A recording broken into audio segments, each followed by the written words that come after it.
Log on, tune in, find out. Another good idea from Cambridge. So valuation is actually the sum of many components. Okay? So there are many things that go into building the valuation of a business.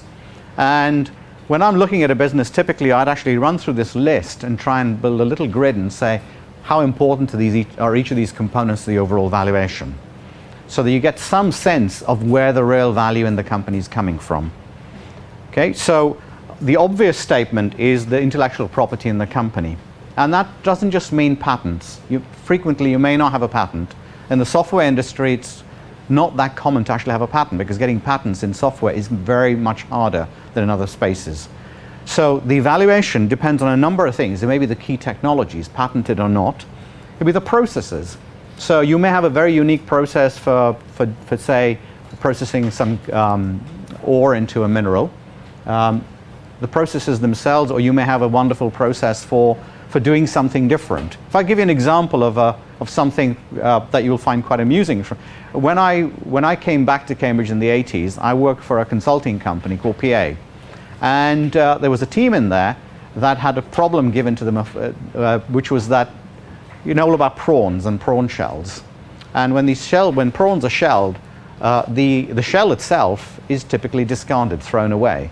And there was a scientist there, colloidal chemist, who had this idea of crushing the shells and turning it into something that could be a packaging material. And the actual chemistry was very simple. You could do it in a test tube. But the real challenge was in building a process that you could do this thing and scale it up. And that company was sold for a fortune because he was able to demonstrate the process.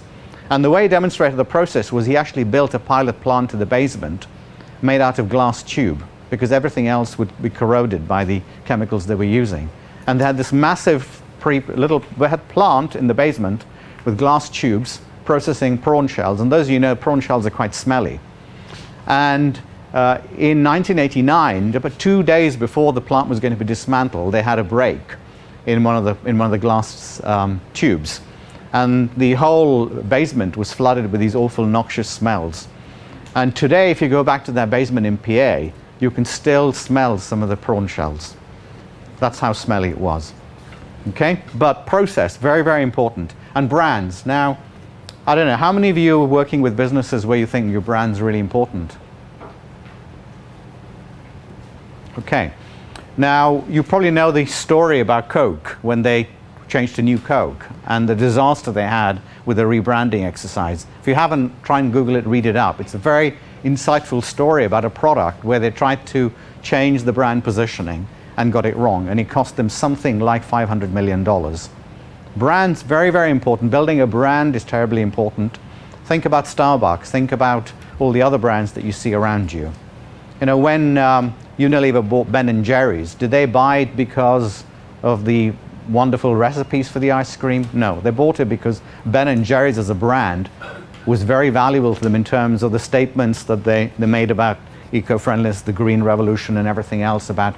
And so Ben & Jerry was a brand they sold. And when Ben & Jerry sold the business, they say to this day that it was the biggest regret they didn't realize the value of their brand when they sold it. Okay? In fact, they sold their names, which is even worse.